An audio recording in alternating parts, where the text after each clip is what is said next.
amigo ligado na programação da TVT e você que nos assiste por um dos nossos distribuidores ou pela internet. Estamos começando o programa Brasil Consciência desta semana, uma realização do SINDICT, o sindicato que representa os servidores públicos federais do INPE, do DCTA, do CEMADEM e da Agência Espacial Brasileira. E no programa de hoje você vai ter informações sobre os estudos para que o Brasil participe do projeto Artemis, com o fornecimento de tecnologia para a produção de alimentos na Lua.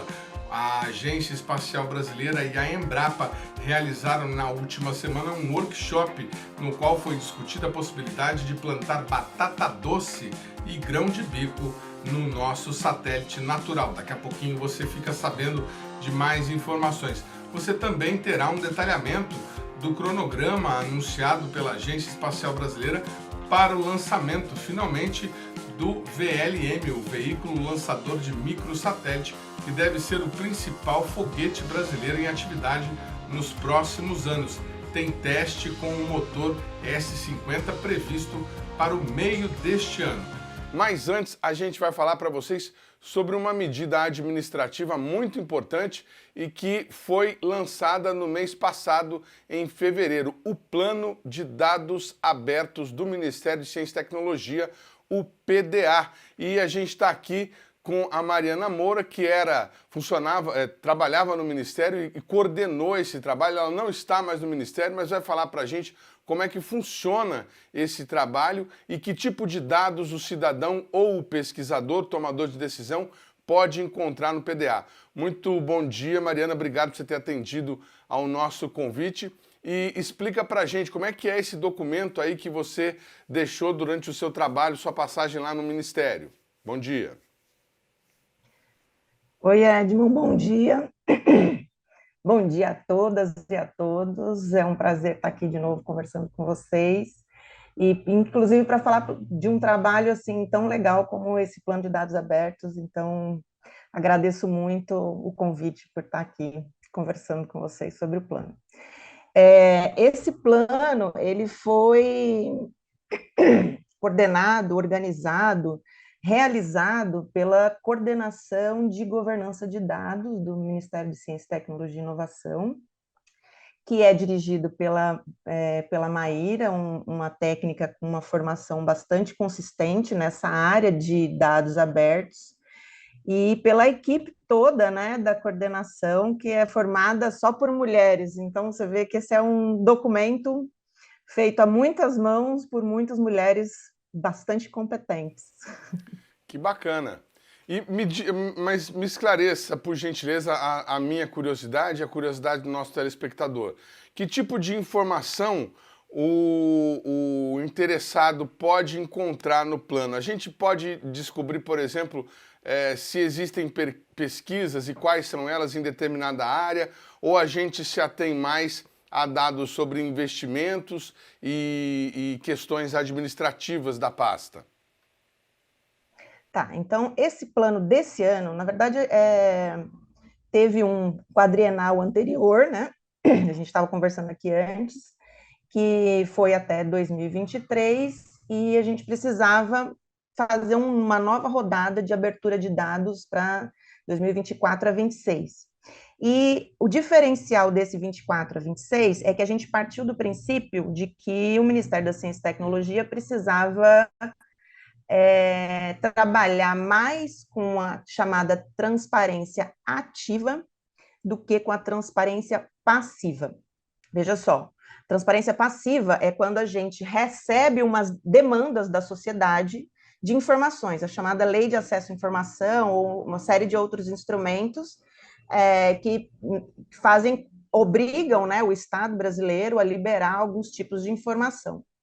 Isso é transparência passiva. A gente resolveu fazer uma transparência ativa, ou seja, pegar as informações mais solicitadas pela sociedade e já deixar elas abertas, para que a gente não tenha que ficar respondendo o tempo todo a mesma pergunta.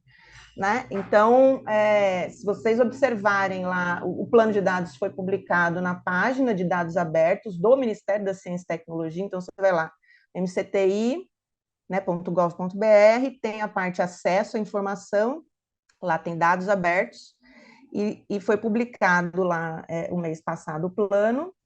Esse plano, ele tem esse documento, ele tem todo o processo pelo qual a gente chegou a algumas bases de dados. Então, ele determina que ao longo dos próximos 4 anos, a cada 6 meses, o Ministério disponibilize para a população na sua página, né, da internet, algumas bases de dados que são as mais solicitadas, nesse caso, né, nesse ano, que são as mais solicitadas pela população. Então, foi feita uma matriz para a gente determinar quais são essas bases de dados. A gente teve o auxílio, né, a colaboração e contribuição da ouvidoria do Ministério e do assessor de controle interno do Ministério para determinar quais eram essas bases que eram mais solicitadas. E a partir disso foi feito um planejamento, de acordo, obviamente, com a capacidade, né, dos técnicos, quantidade de tempo disponível dos técnicos do Ministério para fazer essa abertura de dados, porque tem que tabular, né, tem que colocar num determinado padrão para que todos possam ter acesso, baixar em PDF, baixar em Excel, ou baixar fazer o download de acordo com alguns critérios, né, técnicos de abertura de dados. Então, você vai encontrar, por exemplo, informações da Secretaria Executiva, bases de dados da Secretaria de Programas e Políticas Estratégicas do Ministério, base de dados da Secretaria de Desenvolvimento Social do Ministério. Tem uma base de dados muito legal que entrou nesse plano de dados abertos, que é informações sobre participantes da Semana Nacional de Ciência, Tecnologia e Inovação, né, quantidade de participantes, municípios, participantes e tal. Então, esses são dados que vão estar regularmente, a partir de agora, dentro da página do Ministério. É por isso que vocês disseram e dizem, né, vocês, quando eu digo, estou incluindo a senhora ainda no rol do Ministério, que esse é um plano de dados que traz o maior número de dados entre todos os que já foram publicados? A gente está com, se eu não me engano, 6 bases de dados. Deixa eu só verificar aqui. É uma base de dados a cada 6 meses do plano. Vamos ver aqui. Acabou, no final das contas, ficando com 5 bases de dados, 5 grandes bases de dados do Ministério. Conjuntos de dados, né? A gente vai ter o portfólio de produtos financeiros, que é vinculado à Secretaria Executiva. A gente vai ter os dados dos processos do CTN-Bio, que também é uma coisa que bastante requisitada pela sociedade através de leis de acesso à informação, que é da Secretaria de Políticas e Programas Estratégicos. A base de dados sobre a Semana Nacional de Ciência e Tecnologia, que é da Secretaria de Desenvolvimento Social. A base de dados sobre o Sistema Integrado de Gestão em Ciência, Tecnologia e Inovação, que é um sistema que foi desativado, mas existe esse sistema e existe essa base de dados, e também era uma base ainda é uma base bastante requisitada pela sociedade. E a base de dados do Adapta Brasil, que são indicadores de impacto, né, em recursos hídricos, segurança alimentar, segurança energética, infraestrutura portuária e saúde, né, que também vai ficar aberto. Em abril sai a primeira base, depois em julho de 24 a segunda, em novembro de 24 a terceira, em abril de 25 e setembro de 25 a quarta e a quinta base de dados. Dados todos que vocês compilaram ou estão compilando para publicar, a primeira a senhora falou agora em abril, eles são rotineiramente enviados pelos órgãos, por exemplo, o Adapta Brasil, feito aqui no INPE, pelo pessoal do INPE, reúne dados aí de diversas fontes no Brasil todo. Eles é que abastecem o sistema para vocês? Exatamente. Algumas bases de dados são anuais, né, os dados são alimentados uma vez por ano. 2 delas são bianuais, então a cada 2 anos a gente tem essa compilação geral dos dados, e o sistema de gestão, como está inativo, a gente vai publicar os dados durante o período em que esteve ativo no Ministério essas informações. Compartilhar aqui, mas como eu sou leigo no assunto, eu vou pedir para a doutora Mariana, a senhora não está liberada aí, a senhora compartilha a tela da senhora para a gente navegar junto aí, a senhora mostrar para a gente o que tem nessa base de dados, por gentileza? Vamos lá. Abriu aí? Abriu, tá aqui, tranquilo.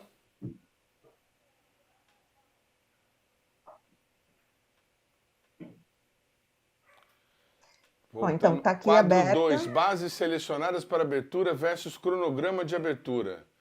Portfólio de produtos financeiros, que a senhora tinha dito. CTN Bio, dados de processamento pelo CTN Bio. Vai abrir em julho de 2024, esse ano ainda. Outra base prevista para setembro. Então, aí, esse, na verdade, é o plano para divulgação das bases de dados. Isso. É o planejamento, né? Na verdade, assim, esse documento, ele contém não só o planejamento de abertura, mas a descrição de como que foi feito a escolha dessas bases de dados. Então, deixa eu colocar aqui na página 9, a gente começar. Ó, na página, aqui no ponto número 5, a gente mostra como que foram os critérios da matriz que a gente utilizou para a escolha dessas bases de dados. Então, foram feitas 2 reuniões no ano passado com representantes de todas as secretarias do Ministério, né? Na verdade, o plano começou em 2023, com o levantamento de todas as bases de dados que existem no MCTI. Né? Todas as secretarias informaram as bases de dados que acompanham para poder fazer a política, né, de cada uma das secretarias. A partir dessa lista de bases de dados, que tinha quase 30 bases de dados, foi feita uma matriz para a gente escolher quais seriam abertas. E nessa matriz, cada um dos critérios, é uma matriz que é utilizada pela CGU, né? Cada um dos critérios foi dado um peso. Por isso que eu falei para você que a gente optou esse ano pela transparência ativa. A gente colocou o maior peso na matriz para o grau de relevância para o cidadão e os mais solicitados pela Lei de Acesso à Informação. Então, foi o maior peso, a gente colocou o maior peso para aqueles que tinham mais solicitação pela Lei de Acesso à Informação. Mais, então, esses foram os critérios do que obrigatoriedade legal de divulgação. Exatamente. Porque a obrigatoriedade legal a gente já tem, entendeu? Então, a gente não precisa exatamente colocar um peso. Se é obrigatório, Se é obrigatório, não precisava nem ter peso, né? Exatamente. Mas como esse critério estava na matriz, a gente teve que manter, né? Mas como o que já é obrigatório, a gente realmente tem que divulgar, a gente resolveu colocar o que não é obrigatório como maior peso, que é o que é solicitado pela Lei de Acesso à Informação. Então, a gente colocou aqui o maior peso para a Lei de Acesso à Informação. O segundo maior peso é para a obrigatoriedade e a projetos estratégicos do governo. Aqui a gente tem o peso 5 também para alinhamento dessas informações, alinhamento com a Estratégia Nacional de Ciência, Tecnologia e Inovação, mas mais em função da gente estar passando por um processo de conferência, né? A gente estava conversando aqui um pouco antes, a gente está passando por um processo de conferência, a Conferência Nacional de Ciência, Tecnologia e Inovação vai ser realizada agora no mês de junho, e a ideia é que os documentos, a partir dos quais os documentos produzidos pela conferência vão ser utilizados para a nova Estratégia Nacional de Ciência e Tecnologia. Então, quanto mais informação a gente tiver em relação a dados, informações, melhor. Então, a publicação de bases alinhadas com a ENCT são importantes para esse processo de conferência.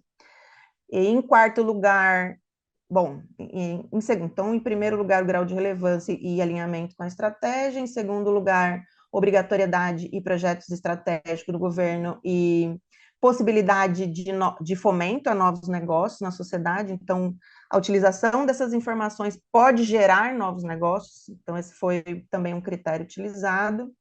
Depois, em terceiro lugar, o estímulo ao controle social e a capacidade de fomento ao desenvolvimento sustentável. E, por último, o valor histórico para a política de ciência e tecnologia nacional. Então, esses foram os critérios utilizados na matriz para a escolha de quais bases de dados seriam abertas nesse próximo PDA. Muito bacana. Eu vou pedir para a doutora Mariana fechar a janelinha para a gente voltar a conversar aqui agora. Dentro disso que você apontou aí como prioridade, quais são as bases que a sociedade mais demanda saber, por exemplo, com relação a desmatamento, com relação a investimentos públicos? O que o governo tem que ser proativo para fornecer para a população de informação? Olha, as que ficaram em primeiro lugar foi a base de dados do CTN-Bio. Realmente, essa foi uma das que mais foi solicitada para abertura pela população. Deixa eu ver aqui uma outra aqui. Em segundo lugar aqui ficou o próprio sistema de gestão, né, que foi inativado, como eu falei. A gente tem o sistema de informações e análises sobre o impacto das mudanças climáticas, que também o Adapta Brasil, que também entrou. Em quarto lugar, o Plano de Ação Tecnológica, o TNA Brasil, que é o Planos de Ação Tecnológica Prioritários. Em quinto, a Plataforma de Diagnóstico de Maturidade para Cidades Inteligentes e Sustentáveis. Em sexto, a base de dados de opções de mitigação de emissões de gases de efeito estufa. E depois, projetos de MDL, que é o Mecanismo de Desenvolvimento Limpo. Então, a gente também tem está publicado nesse mesmo documento a matriz, né, os resultados, o que ficou em primeiro, em segundo e em terceiro lugar. E aí, dessa matriz, a gente definiu. Aliás, a maior parte dos primeiros colocados estavam ligados a uma secretaria só, que é a CEP, né? A Secretaria de Programas e Políticas Estratégicas, ou Políticas e Programas Estratégicos. Só que, assim, não tem funcionário suficiente para fazer a publicação, né? Colocar esses dados todos no padrão de dados abertos. Então, a gente definiu que deixaria 2 bases de dados da CEP, e os próximos colocados de outras secretarias entrariam na priorização de aberturas de dados, para não sobrecarregar também os técnicos, né, os servidores do Ministério de uma secretaria só nessa abertura dessa vez. Então, quem sabe no próximo plano as próximas bases de dados da CEP entrem. De vocês terem colocado como peso 5 o interesse da sociedade, essa base de dados, ela tem uma relevância maior, uma utilização maior pela população comum ou por tomadores de decisão? Porque pelos dados que a senhora está me falando aí, é um instrumento de gestão, né? É um instrumento de gestão. A gente recebe muita solicitação de dados de pesquisadores. Então, tem muita gente que faz pesquisa na área e pede essas informações para, né, para fazer o seu trabalho. Pode ser utilizado por gestores, eu acho que a gente precisa, talvez, divulgar um pouco mais que essas bases de dados estão disponíveis, porque, eu vou falar uma coisa para você, Edmond, mesmo as bases de dados que já estão disponíveis no Ministério, a gente recebe pedido de lei de acesso à informação. Por exemplo, as informações sobre financiamento. As informações sobre financiamento são publicadas regularmente pelo Ministério, tem uma página específica dentro dos indicadores nacionais de ciência e tecnologia. Então, no mínimo, uma vez por ano, é atualizado as informações sobre financiamento da ciência no país. Mas a gente ainda assim recebe pedido de informação de lei de acesso à informação sobre essas bases de dados. Então, talvez a gente possa ou deva divulgar mais que essas informações estão na página do Ministério, disponíveis para as pessoas terem acesso, sem precisar requisitar. Estamos fazendo o nosso papel aqui para divulgar, estamos colocando na tela nesse momento, mais uma vez, o link aí do acesso ao Plano de Dados Abertos, o PDA, e você que é gestor de alguma maneira de institutos e órgãos envolvidos, pode aí procurar o Ministério para se informar melhor, ter acesso aos dados e também contribuir com informação. Mais uma vez, muito obrigado, doutora Mariana, pela participação aqui no nosso programa. A gente conta sempre com a sua ajuda, viu? Estou à disposição sempre. Parabéns pelo trabalho e muito obrigado pela divulgação desse plano. Agradecer aqui a doutora Maíra Murrieta, que foi quem conduziu esse trabalho excelente. O programa Brasil Consciência vai para um rápido intervalo e, na sequência, a gente traz para vocês informações sobre o andamento dos estudos da Embrapa para plantar batata doce no espaço. Um instante só, não sai daí.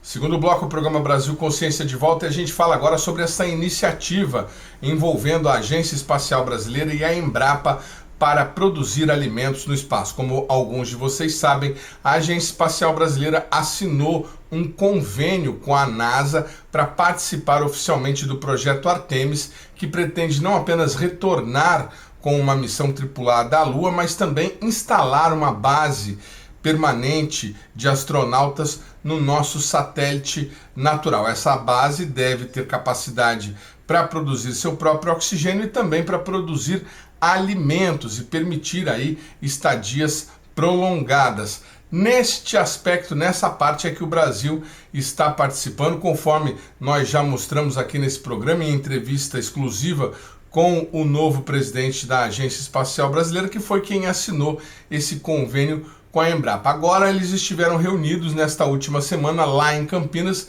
discutindo como fazer. E é para lá que a gente vai em contato via telefone e chamada de vídeo com o diretor da Agência Espacial Brasileira, Rodrigo Leonardi, e com a pesquisadora da Embrapa, Alessandra Fávaro, que vão contar para a gente um pouco sobre essa iniciativa.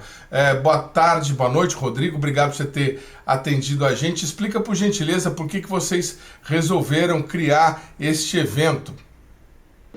Hoje, no dia 14 de março de 2024, eu, Rodrigo Leonardi, da Agência Espacial Brasileira, estou aqui na Embrapa Territorial, na cidade de Campinas, no interior de São Paulo, promovendo um diálogo com colegas da Embrapa, do Ministério de Ciência, Tecnologia e Inovação, INPE e outras organizações e universidades brasileiras para discutir o tema de agricultura espacial como uma contribuição brasileira no marco dos acordos Artemis que o Brasil celebrou há quase cerca de 3 anos, em 2021.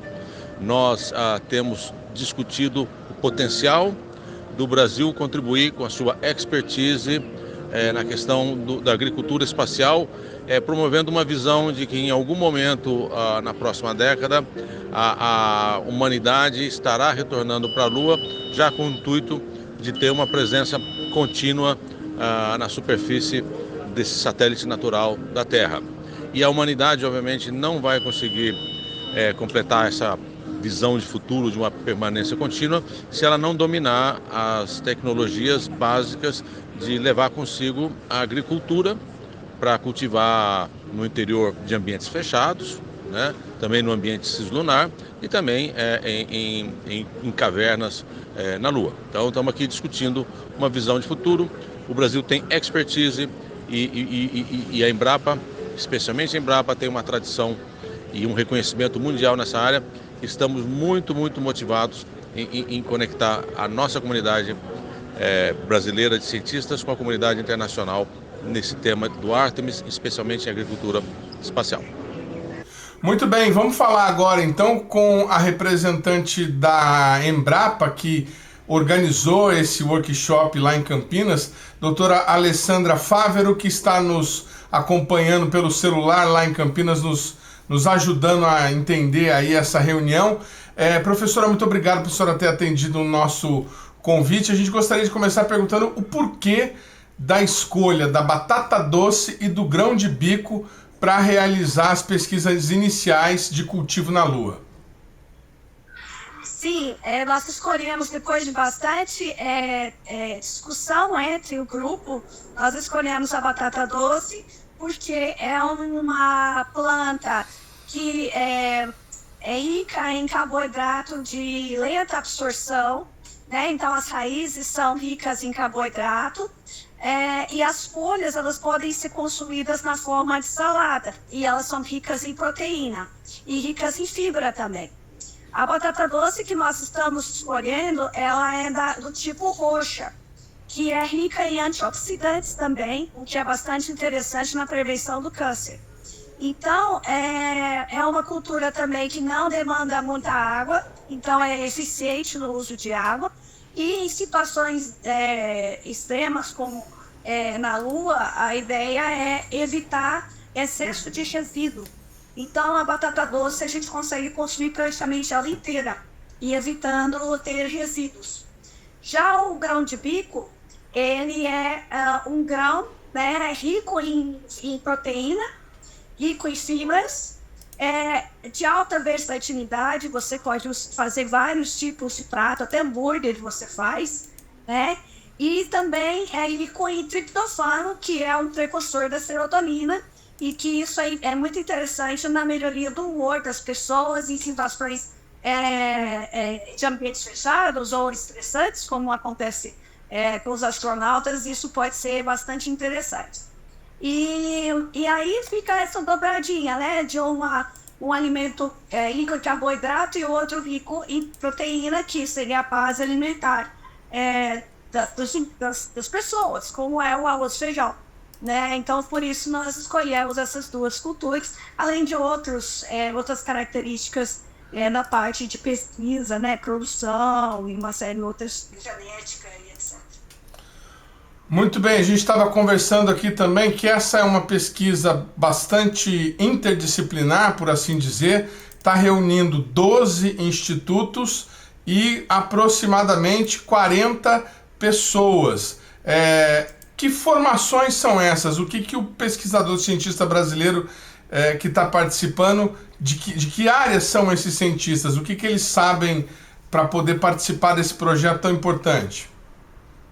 Sim, na verdade são 13 instituições de pesquisa, várias universidades de renome no Brasil, nessa área principalmente agrícola.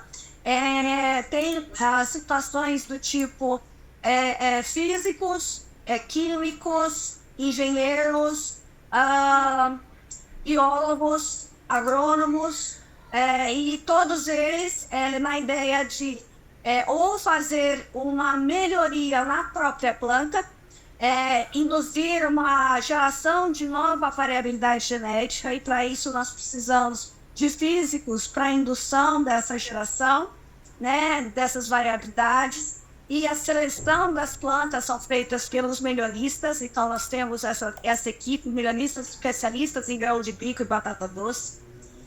Nós temos equipe que é especialista no cultivo indoor, que é um cultivo de plantas em ambientes fechados, né? Então, em aeroponia, porque a gente não vai usar solo nesse momento, então a gente vai usar água.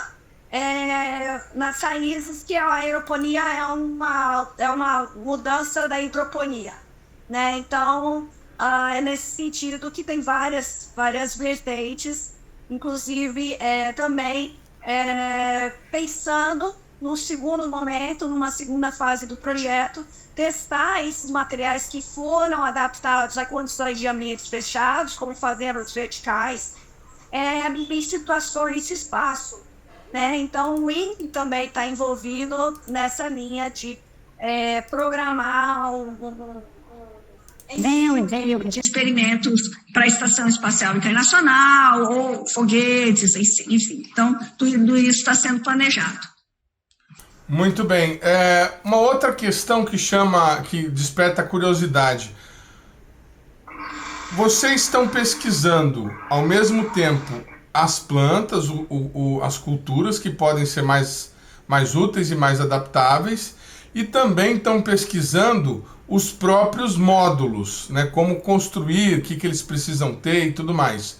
Como é que vocês vão fazer para testar as plantas sem os módulos? Precisa primeiro construir os módulos para depois começar a fazer os testes? Tem condições de fazer teste sem os módulos estarem prontos? Já tem alguma coisa aí, algum outro módulo parecido, semelhante que vocês possam usar? Como é que vai ser esse desenvolvimento, doutora?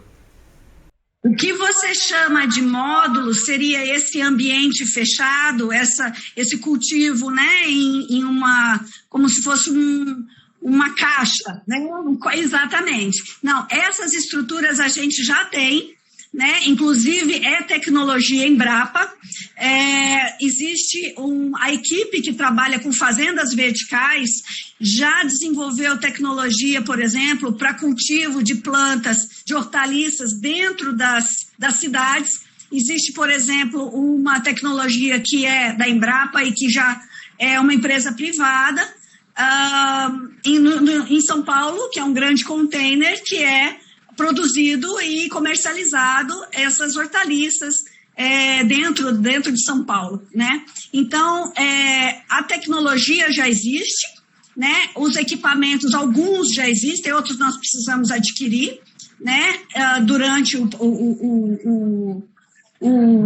o projeto, e vai ser a partir daí que nós vamos simular esse cultivo dentro de ambientes fechados, o cultivo indoor, né? Então, a gente já tem essa possível tecnologia para outras culturas, mas a gente precisa adaptar para grão de bico e para batata doce. Isso é uma novidade. Neste vídeo, publicado há 3 anos, a Embrapa mostra como a tecnologia funciona e por que ela é ideal para uso no espaço. Imagine uma fazenda onde tudo é controlado. A quantidade de nutrientes que a planta recebe, a incidência de luz, a temperatura, a umidade relativa do ar e até a concentração de gás carbônico na atmosfera. Nessa fazenda também é possível reaproveitar praticamente toda a água utilizada na produção, sem nenhum tipo de desperdício. Em uma propriedade tradicional, é impossível pensar nesse tipo de controle, mas nas chamadas fazendas verticais e nas fábricas de plantas, isso é perfeitamente possível. Nesses sistemas de agricultura indoor, os cultivos são feitos sem solo ou substratos e a iluminação artificial é mantida com painéis de LED. De acordo com o pesquisador da Embrapa Hortaliças, Ítalo Guedes, coordenador do projeto, do ponto de vista econômico, a escolha das espécies cultivadas é uma etapa importante da pesquisa científica. Hortaliças com alto valor agregado e ciclo de produção mais curto, com várias safras ao ano, garantem a viabilidade econômica do empreendimento. As hortaliças que melhor se adaptam ao sistema de produção indoor são aquelas hortaliças de menor porte, de ciclo produtivo mais curto, ou seja, de menor período entre o plantio ou transplantio e a colheita, e hortaliças que tenham um valor de mercado interessante, né, para que o produtor possa pagar o investimento. O investimento inicial é alto desse tipo de sistema, então é necessário que se pague. Então, e hortaliças que tenham preferencialmente um componente agronômico que nós chamamos de índice de colheita alto, que é a quantidade de biomassa que a planta utiliza para produzir a parte colhível. No caso das alfaces, das folhosas, as folhas, nós estamos testando também hortaliças de fruto de alto valor de mercado, tomate cereja, pimentões coloridos, morango. São essas hortaliças, esse tipo de hortaliças que tem mais interesse, que são mais adaptadas a esse tipo de sistema.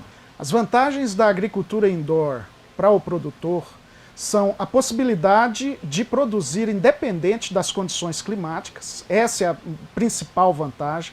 independente se chove, se faz sol, se faz calor, se faz frio, ele vai ter sempre um clima constante dentro da estrutura, e esse clima, essas condições ambientais são aquelas condições melhores para as plantas cultivadas, uma alta economia de insumos, principalmente água e nutrientes, adubos, né? E uma maior eficiência fotossintética, ou seja, a planta aproveita mais a luz, porque nós utilizamos lâmpadas artificiais, tipo LED, né, em que são produzidos apenas aqueles espectros, aquelas cores que as plantas realmente utilizam na fotossíntese. E, né, claro, uma continuidade de produção. Lembrando, claro, que o investimento inicial é alto. Para o consumidor, a qualidade, né, do produto produzido é a maior vantagem. Nós temos aqui produtos sem nenhum contato, né, com defensivos agrícolas, utilizando a quantidade certa de água e de nutrientes. São produtos que têm as quantidades de nutrientes minerais realmente requeridas e todos os nutrientes estão presentes. A continuidade também de oferta e um produto que tem segurança, né? É seguro de se consumir. Isso aqui a gente pode colher e comer na hora, sem perigo, sem problema, sem precisar lavar. Os experimentos também estão avaliando qual é o melhor sistema de cultivo sem solo a partir de duas possibilidades de manejo da nutrição e da irrigação das hortaliças, a hidroponia e a aeroponia. As duas técnicas usam a mesma solução com nutrientes minerais solúveis em água. A diferença é na forma de aplicação. Na hidroponia, a solução nutritiva percorre o fundo das calhas. Na aeroponia, a solução nutritiva é jogada diretamente nas raízes das plantas com nebulizadores. Olha, nós não temos ainda o resultado conclusivo de qual desses sistemas é o mais promissor. Nós estamos fazendo as avaliações, por enquanto, estamos fazendo com tomate e com pimentão, mas devemos ainda fazer com outras espécies, por exemplo, morango, né? Mas já estamos na época de coleta de dados, já estamos coletando dados de crescimento, dados de produção, dados de balanço hídrico, utilização de nutrientes. Então, nesse período do projeto, que é de 24 meses, nós deveremos ter ao final, né, tirar uma conclusão. Pode ser que um sistema seja melhor para uma espécie e outro melhor para uma outra espécie, né? Agora, o que eles têm em comum é a alta eficiência. A aeroponia, por exemplo, é uma técnica que foi desenvolvida por uma pesquisa financiada pela NASA, pela Agência Aeroespacial Americana, pensando exatamente em utilizá-la em missões espaciais. As primeiras pesquisas com cultivo em ambiente controlado foram feitas pensando em módulos, né, independentes utilizados em viagens espaciais ou mesmo em colonização de outros planetas. Claro que hoje na Terra, né, nós infelizmente temos as mudanças climáticas que têm tornado algumas regiões menos propícias ao cultivo de espécies como hortaliças, em que, por exemplo, o visual é muito importante. Então a gente não precisa ainda ir para Vênus ou para Marte ou para a Lua para utilizar esse tipo de sistema. Esse sistema já, né, se torna muito interessante para produzir. Por exemplo, né, a gente pensa sempre que um sistema desses é para regiões, né, como São Paulo, Belo Horizonte, Brasília, grandes cidades, Nova York, né, ou regiões de alto poder de consumo, né, alto poder de compra mesmo. Só que, vocês terem uma ideia, a economia de água no sistema aeropônico pode chegar a 98% de economia em relação ao mesmo cultivo em campo aberto. Ora, é um sistema com um grau de economia de água. A hidroponia pode chegar a 95% de economia. O sistema em substrato pode chegar a 70% de economia. Esse é um tipo de sistema que, se bem planejado, pode servir, por exemplo, para regiões áridas e semiáridas, né, como o Nordeste, o semiárido brasileiro, regiões pobres da África, onde ainda tem muito que se avançar em termos de adoção de tecnologia produtiva.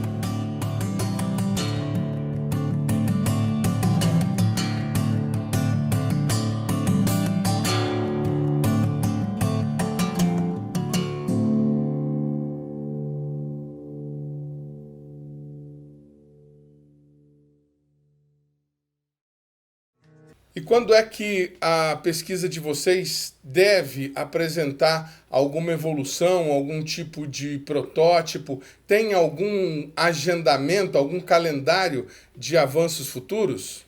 Com relação ao cronograma, estamos exatamente discutindo isso neste workshop. Então, a nossa visão é uma visão de futuro, de longo prazo. Em algum momento, na próxima década, a humanidade terá retornado à Lua e a gente espera que com ela seja aportada a tecnologia e a expertise brasileira no agricultura espacial e em outros temas também que nós estamos prospectando e trabalhando com outras comunidades. Dito isso, a nossa visão tentativa seria os 3 ou 4 anos em que nós faremos experimentos em laboratório aqui no Brasil. Em algum momento teremos um entendimento maduro sobre cargas úteis de interesse de agricultura espacial que poderiam ser embarcadas para a Estação Espacial Internacional, Gateway ou inclusive depositadas na superfície da Lua. E aí então estaremos discutindo os sistemas espaciais necessários para viabilizar esse tipo de missão. Pode ser um ou diversos experimentos. E a gente então imagina que numa terceira e última fase é a fase operacional em que o experimento ocorre com equipamento e tecnologia nacional. Como eu disse, é uma visão de longuíssimo prazo. Muito bem. Então vamos ler novamente aqui. IAC, Universidade Federal do Rio Grande do Norte, Universidade Federal de Lavras, acredito eu, UFLA, Universidade Federal de Viçosa, Universidade Federal de Pelotas, a USP representada por 2 institutos, a ESALC da USP e a SENA da USP, também a própria USP, o ITA, o IEAV, o Instituto de Estudos Avançados, o INPE, a Embrapa e a Universidade da Flórida são as instituições participantes. Eu quero agradecer demais aos 2 pela participação, pela ajuda aqui no nosso programa e sucesso com essa empreitada. Sempre que tiver notícia, estamos à disposição aqui para divulgar, viu?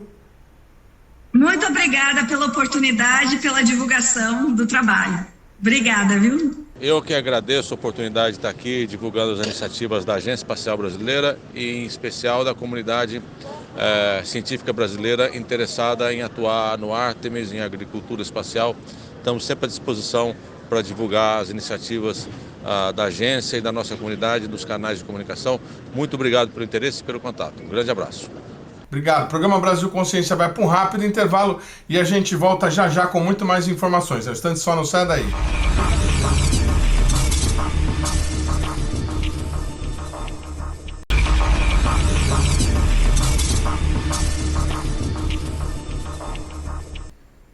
Muito bem, por falar em viagem espacial, o Brasil parece estar realmente próximo de ter o seu foguete, ou pelo menos de avançar na tentativa de ter um foguete satelizador. O VLM, Veículo Lançador de Microsatélite, teve cronograma de lançamento divulgado pela Agência Espacial Brasileira. O cronograma foi divulgado por meio da Lei de Acesso à Informação e aponta que o motor foguete já foi abastecido, já foi devidamente completado com combustível pela Avibras e entregue, com previsão de entrega agora para o mês de março, na usina Coronel Abner, essa que nós estamos mostrando aí nas imagens.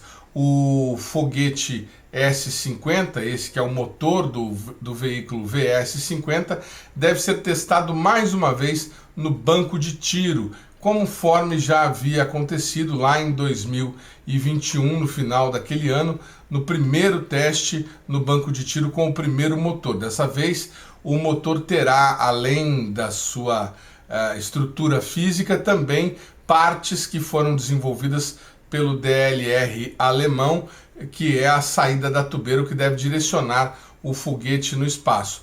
O programa Brasil Consciência traz na próxima semana uma entrevista com o representante da Agência Espacial Brasileira para detalhar para a gente este cronograma, que inclui também o lançamento do Hexafly, um projeto de uma nave hipersônica na qual o Brasil está participando.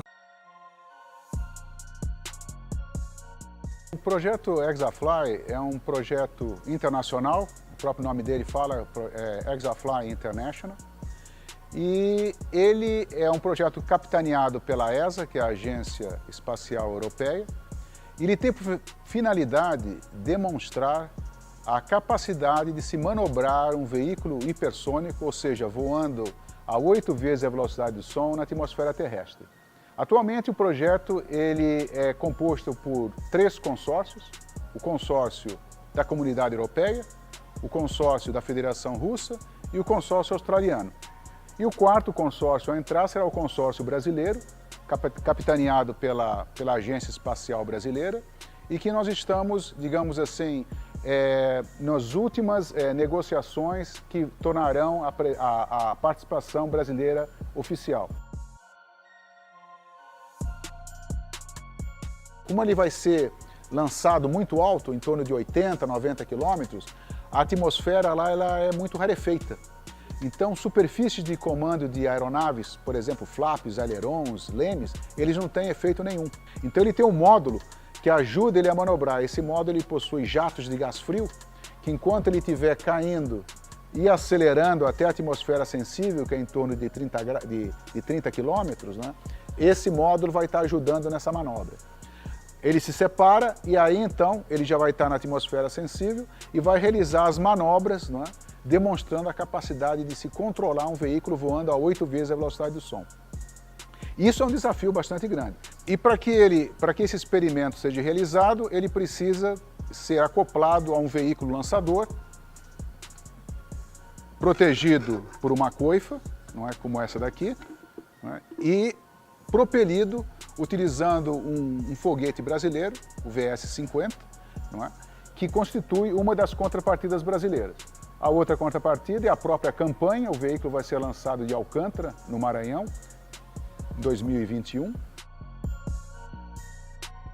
que nós vamos ter de volta desse projeto vai ser o acesso total à construção do veículo, à fabricação do veículo, ao projeto do veículo, e além disso nós vamos ter acesso também à campanha, porque a campanha de lançamento será feita aqui no Brasil, e aos dados de voo.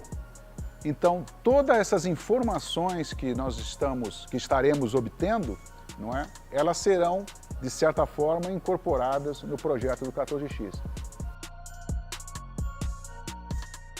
O 14X ele é um projeto totalmente independente. O que nós estamos fazendo é aproveitando a oportunidade, não é, de incorporar os conhecimentos de um experimento que vai acontecer, não é, no nosso projeto. Da mesma maneira do Hexafly, nós também temos que ser capazes de manobrar esse veículo, porque o experimento vai ser muito parecido. Ele vai ser lançado de uma grande altitude, em torno de 80, 90 quilômetros, ele vai acelerar, não é? Ele vai ter que ser controlado, porque ele tem que ter uma trajetória bem conhecida, e quando chegar em torno de 30 km, ele vai ter que realizar manobras quando o motor também vai ser aceso. Então, enquanto ele estiver onde não tem pouco ar, né, não tem sentido acender o motor, eu não vou conseguir queimar o combustível, que é o hidrogênio. Então, quando ele entrar na atmosfera sensível, não é, ele vai ter que ser capaz de manobrar e, ao mesmo tempo, acender o motor. Então, o desafio do 14X, obviamente, é maior do que o do Hexafly. Mas a parte de guiamento, navegação e controle são comuns aos dois. E é isso que nós pretendemos principalmente aprender no Hexafly.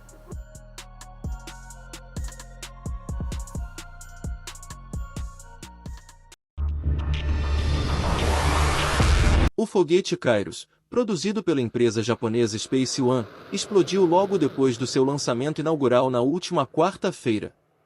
A startup tinha como objetivo ser a primeira empresa privada japonesa a colocar um satélite em órbita. Com 18 metros de comprimento, o foguete explodiu apenas 5 segundos depois de decolar da plataforma, localizada em Kushimoto, na ilha de Honshu. A empresa confirmou que o lançamento alcançou o estágio 1 da missão, mas o voo foi interrompido durante o estágio 2. Inicialmente planejado para 2021, o primeiro lançamento foi adiado 5 vezes por causa de dificuldades na aquisição de peças, atribuídas pela empresa à pandemia de Covid-19 e à guerra entre Rússia e Ucrânia. A Space One foi fundada em julho de 2018 com apoio de um grupo de investidores japoneses. Seu objetivo principal é facilitar a transição dos serviços de lançamento de satélites no Japão do setor público para o privado. Enquanto o lançamento do foguete japonês falhou, a SpaceX, empresa do bilionário Elon Musk, fez o terceiro voo teste da Starship, que foi considerado o melhor experimento com a maior nave do mundo até o momento.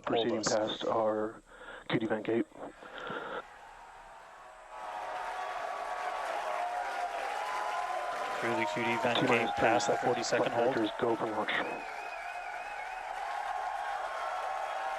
Flight Director Ty Huntington telling the team we are go for launch, so 20 seconds to go. Mais uma vez, não havia tripulantes, e segundo a SpaceX, a nave estava rumo à reentrada na órbita terrestre, 50 minutos depois da decolagem, quando a empresa perdeu o contato com ela. 5, 4, 3, 2, 1.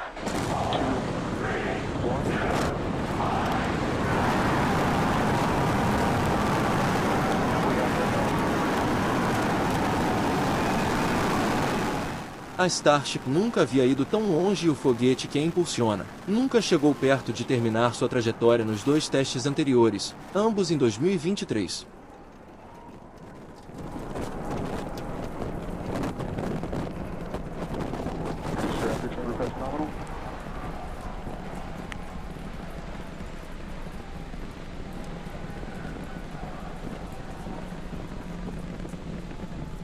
Seconds into flight, we are feeling the rumble. We are seeing 33 out of 33 Raptor engines ignited on the Super Heavy booster. Booster and ship, avionics, power and telemetry nominal.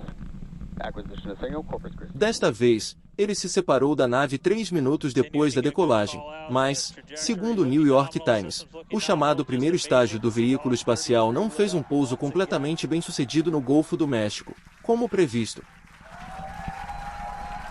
At this point, we've already passed through max Q, that maximum dynamic pressure, and passing supersonic, so we're now moving faster than the speed of sound, getting those onboard views from the ship cameras.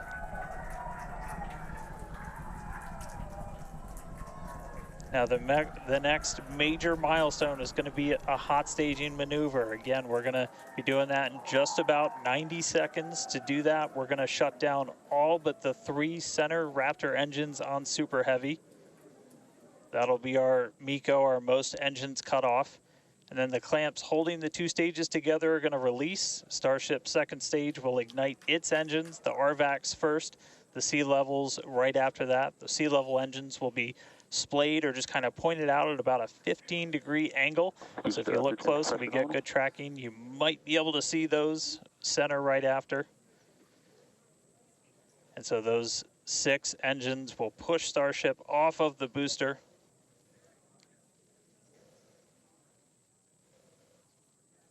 Muito bacana. O programa Brasil Consciência de hoje vai ficando por aqui. Você que quiser conferir os demais programas produzidos pela rádio do CineCT, deve acessar a nossa página que está aí para você na tela nesse momento. Todo o conteúdo do nosso programa já realizado está disponível na nossa página no YouTube e também aí na página da TVT, que você provavelmente já conhece. Dúvidas, críticas, sugestões, nosso e-mail é sempre o caminho para você conseguir falar com a gente. A gente volta na semana que vem com mais uma atração inédita para vocês. Tchau, gente!